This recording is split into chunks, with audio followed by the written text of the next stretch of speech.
Assalamualaikum warahmatullahi wabarakatuh. Perkenalkan, nama saya Muhammad Hafiz Sabian. Pada kesempatan ini, saya akan memaparkan materi tentang polarisasi akibat pemantulan. Video pembelajaran ini merupakan tugas pengganti UAS untuk mata kuliah Fisika 3 yang diampu oleh Ibu Arum Setiawati. Sebelum memasuki materi polarisasi akibat pemantulan, lebih baik kita untuk tahu dulu mengenai latar belakang polarisasi. Sejarah polarisasi dimulai pada abad ke-17 ketika Christian Huygens dan Isaac Newton mempelajari sifat cahaya. Namun, konsepnya itu baru dikembang lanjutkan pada abad ke-19 setelah seorang fisikawan, Etienne Louis Malus, menemukan bahwa cahaya dapat terpolarisasi melalui pemantulan. Penemuan ini membuka jalan untuk memahami sifat gelombang cahaya dan pengembangan berbagai aplikasi. Selanjutnya kita akan membahas pentingnya polarisasi dalam ilmu dan teknologi. Mengapa sih polarisasi itu penting? Polarisasi membantu ilmuwan memahami sifat cahaya sebagai gelombang. Pengetahuan ini menjadi dasar pengembangan teori elektromagnetik yang dikembangkan oleh James Clerk Maxwell. Teori ini menunjukkan bahwa cahaya sebenarnya adalah gelombang elektromagnetik. Lalu, bagaimana penerapan polarisasi dalam kehidupan sehari-hari? Nah, polarisasi memiliki banyak manfaat praktis. Contohnya yaitu pertama, mengurangi silau pada kacamata hitam. Yang kedua, meningkatkan kualitas gambar dalam fotografi. Yang ketiga, yaitu digunakan dalam layar LCD dan komunikasi optik. Jadi, dari sini kita bisa melihat bahwa polarisasi tidak hanya penting dalam memahami sifat cahaya, tetapi juga memiliki banyak aplikasi yang mendukung teknologi modern. Sekarang kita akan membahas tentang polarisasi karena pemantulan. Apa itu polarisasi karena pemantulan?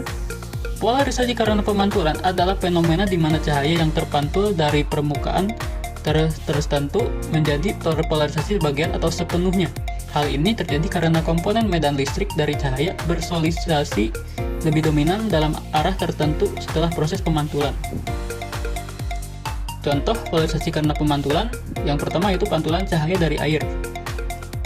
Bisa dilihat dari foto yang di kiri, ketika cahaya mengenai permukaan air, sebagian dari cahaya tersebut terpantul dan menjadi terpolarisasi.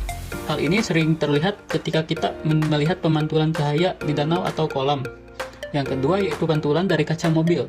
Cahaya yang terpantul dari kaca mobil juga mengalami polarisasi, yang sering menyebabkan silau ketika kita berkendara di siang hari.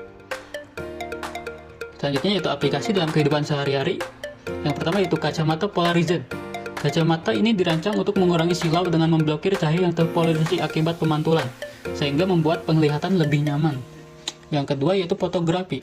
Dalam fotografi, filter polarisasi digunakan untuk mengurangi pantulan yang tidak diinginkan dan meningkatkan kontras pada gambar.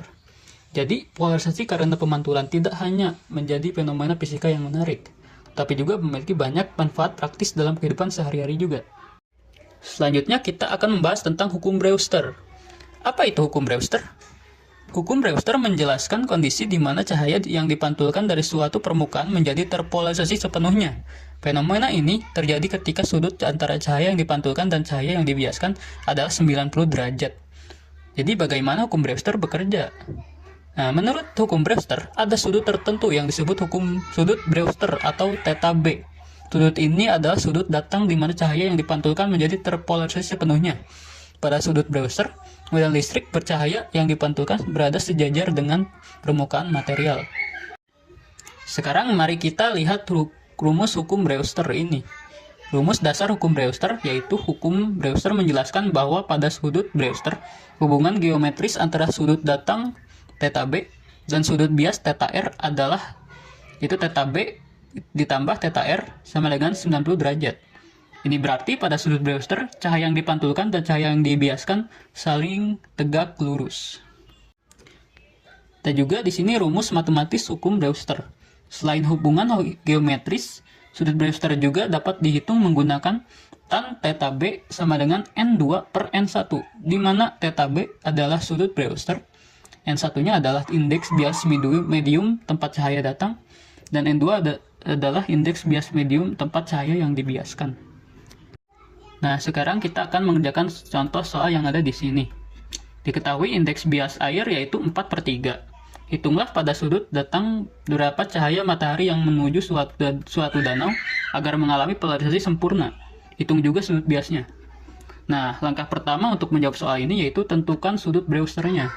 Di sini diketahui indeks bias air N2 yaitu 4/3. Dan indeks bias udara yaitu N1 adalah 1. Nah, di sini kita akan menggunakan rumus sudut Brewster.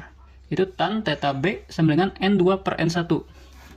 Mari kita substitusikan nilainya yaitu tan theta B sama dengan 4/3 per 1. Nah, jadi tan theta B yaitu 4/3. Maka theta B yaitu kita inverskan tan inverse yaitu 4/3. Dengan perhitungan itu kita dapatkan theta B sama dengan 53 derajat. Langkah selanjutnya yaitu hitung sudut bias. Pada sudut Brewster, hubungan sudut datang theta B dan sudut bias theta R adalah theta B ditambah theta R sama dengan 90 derajat seperti yang saya jelaskan tadi. Selanjutnya kita substitusikan nilai theta B. Nilai theta B yang tadi kita sudah dapatkan yaitu 53 derajat. Maka 53 derajat ditambah theta R sama dengan 90 derajat. Nah, kalau kita substitusikan maka theta R yaitu 90 derajat dikurang 53 derajat yaitu sama dengan 37 derajat. Nah, berarti bisa kita dapatkan nilainya sudut datang untuk polarisasi sempurna yaitu 53 derajat. Dan sudut biasnya yaitu 37 derajat. Jadi, jika cahaya matahari datang dengan sudut 53 derajat terhadap garis normal, cahaya yang dipantulkan dari danau akan terpolarisasi sepenuhnya dengan sudut bias sebesar 37 derajat. Baik teman-teman, itulah pembahasan mengenai polarisasi akibat pemantulan. Semoga penjelasan ini bermanfaat dan menambah wawasan kita tentang bagaimana fenomena fisika dapat diterapkan dalam kehidupan sehari-hari. Terima kasih atas perhatian dan waktu yang diberikan. Wassalamualaikum warahmatullahi wabarakatuh.